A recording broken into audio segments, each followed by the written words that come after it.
donc retenez les 3 millions d'ovogonies, de cellules souches primordiales, les 300-400 000 dans les ovaires, les 500, enfin, c'est même pas, ça ne peut pas être 600 ovocytes ovules, bon, grosso modo, c'est pas très grave, c'est 500, donc il y a une apoptose absolument considérable. Alors, c'est ce dont je vous parlais tout à l'heure, là c'est l'équipe de Jonathan Tilley qui est à Harvard, qui a dit qu'il a, lui, a réussi à faire des formations d'ovocytes à partir de germ cells purifying from ovary from reproductive age woman, c'est-à-dire qu'il a réussi à faire des follicules de novo à partir d'une biopsie de cortex ovarien. Alors, le cycle ovarien, on va décrire le cycle ovarien sur un cycle de 28 jours. Le premier jour, il est dû aux règles, enfin il est caractérisé. Par convention, on considère que le premier jour du cycle, c'est le premier jour des règles. C'est la seule manière dont on peut reconnaître de manière relativement facile le premier jour des règles. Il est donc caractérisé par une phase proliférative qui est sous l'influence des œstrogènes qui sont produits par la croissance des follicules. Ici, follicule à antrome, follicule tertiaire, follicule de De Graaf. Donc les œstrogènes sont de plus en plus importants. Elles déclenchent le pic de LH, qui doit être marqué là ici en bleu. Le pic de LH entraîne l'ovulation et l'apparition du corps jaune. Donc la LH qui est ici monte progressivement et va donner la sécrétion de progestérone de manière importante, mais il y a toujours une sécrétion importante d'œstrogène également par le corps jaune. La muqueuse utérine, qui recouvre l'ensemble de la cavité utérine, va, dans un premier temps, avoir une phase dite proliférative, au cours de laquelle l'endomètre, qui a été complètement abrasé par les règles précédentes, va pousser, va accroître en taille jusqu'à 7 mm d'épaisseur. Et à partir de l'ovulation et de la sécrétion de progestérone, il va y avoir la phase sécrétoire, donc phase proliférative et phase sécrétoire, dont nous allons voir les caractéristiques.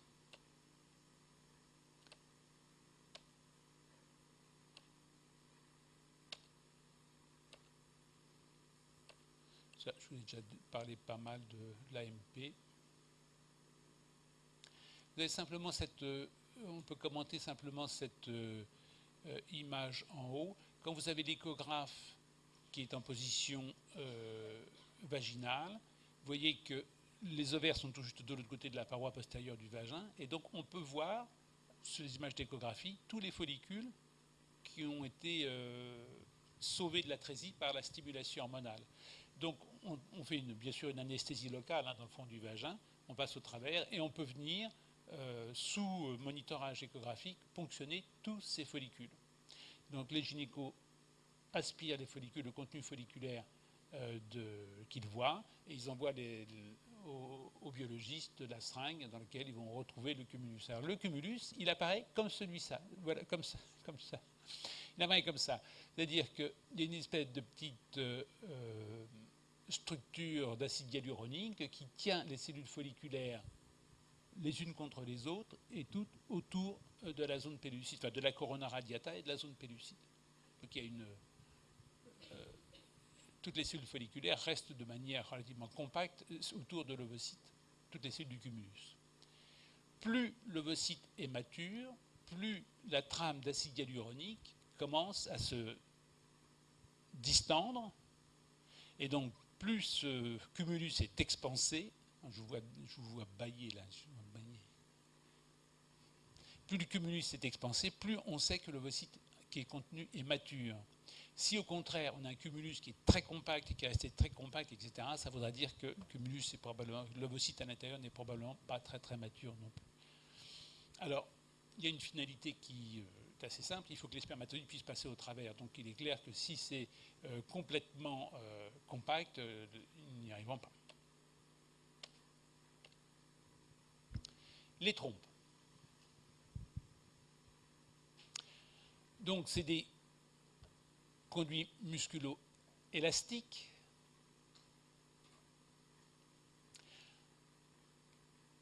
On va leur comprendre de dedans en dehors un segment interstitiel qui est intramural, qui est à l'intérieur du muscle utérin, segment interstitiel, un isthme qui fait quelques centimètres de long, qui est relativement étroit, une ampoule dilatée à la périphérie, qui va se terminer par un pavillon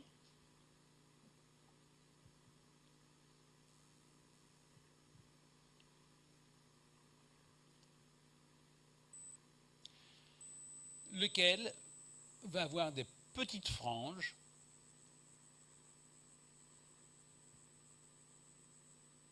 qui vont le terminer. On décrit habituellement un tout petit ligament entre la trompe, le pavillon de la trompe et l'ovaire, ici, qui maintient le pavillon à proximité.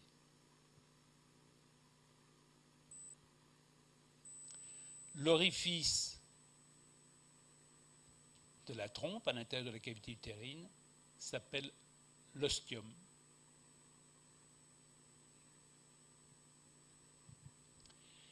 La cavité utérine est triangulaire elle-même, elle a une base supérieure, elle se termine par le col de l'utérus en bas,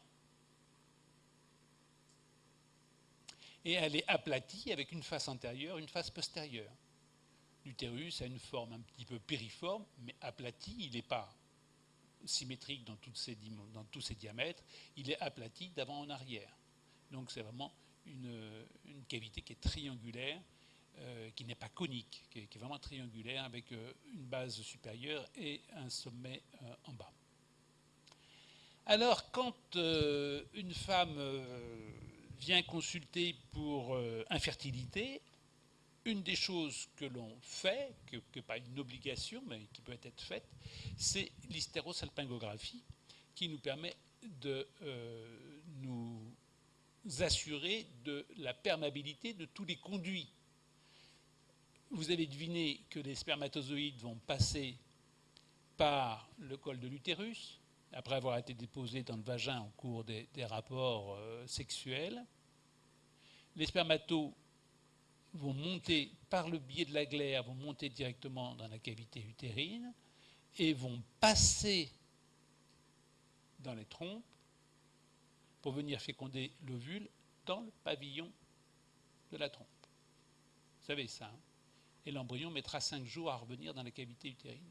Ce qui veut dire que si il y a une anomalie au niveau du col, au niveau de la cavité utérine ou au niveau de la trompe, eh bien, il y aura interruption du circuit, les spermatos ne pourront pas passer, l'embryon ne pourra pas redescendre, l'ovule ne pourra pas redescendre. Donc, cette échographie, cette hystérosalpingographie permet, on insuffle un, bon, c'est pas une partie de plaisir, hein, aucune femme n'a dit que c'était vachement sympa, hein. On ne les endort pas pour ça, mais on vient mettre une canule de manière hermétique dans le col de l'utérus et on pousse un produit iodé qui a la caractéristique d'être radio-opaque. Donc il remplit la cavité utérine et il passe dans les trompes. Alors là, on voit les trompes sont parfaitement perméables à droite, on les voit bien à gauche et on voit bien le pavillon. Il y a un petit truc, si on reste... Alors, cet examen, enfin je vous dis ça comme ça parce que c'est intéressant de savoir, mais on ne peut pas se contenter de cette image, parce que si on était à cette image-là, disons que ce soit l'image finale, on dirait les pavillons sont bouchés au bout, parce qu'il n'y a pas de passage dans la cavité péritonéale. Donc, il nous faut ce cliché supplémentaire. Vous voyez, les trompes, là on la voit encore la trompe droite, ici on voit moins la trompe gauche. Par contre, le liquide de contraste est passé dans la cavité péritonéale. Et qu'est-ce que nous voyons ici? Eh bien, ce sont les anses intestinales qui sont bordées par le liquide. Vous avez compris?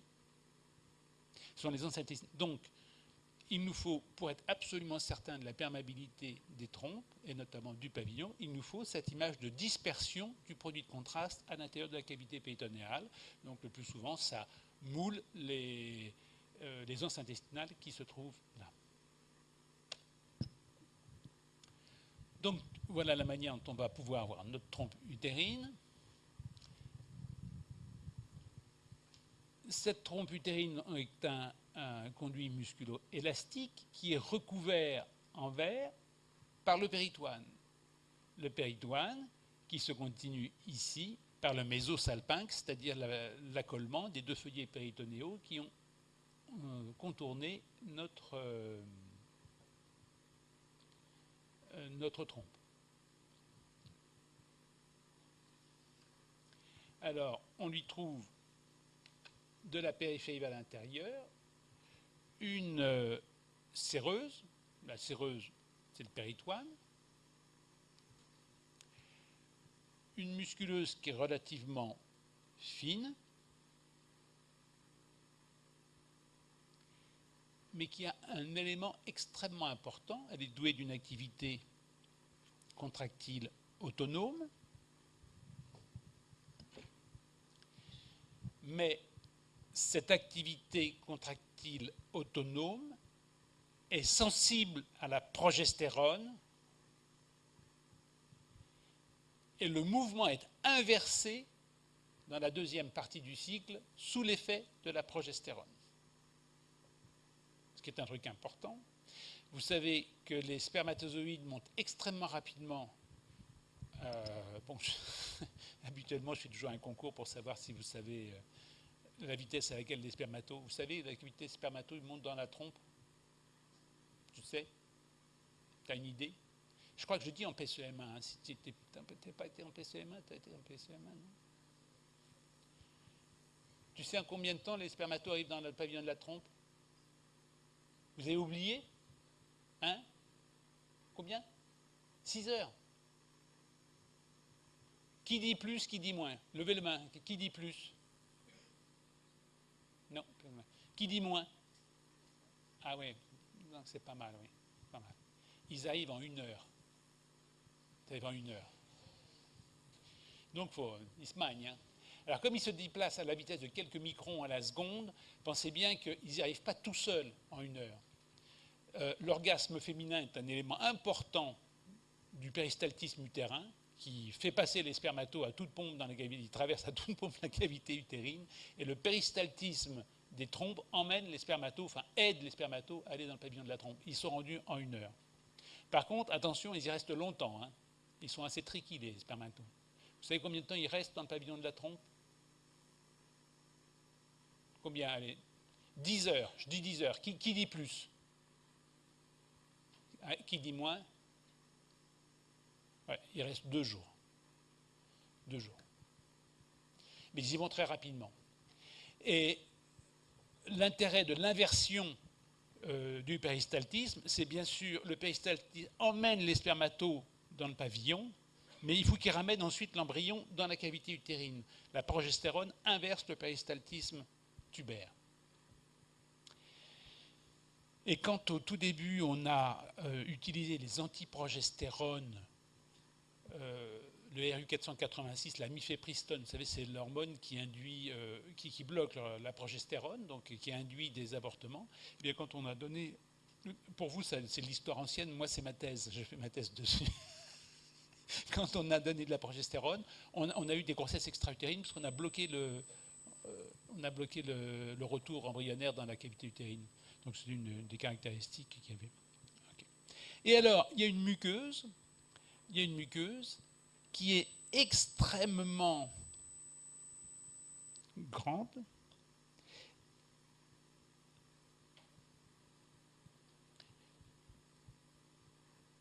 qui est contorsionnée et qui occupe la quasi-totalité de la lumière.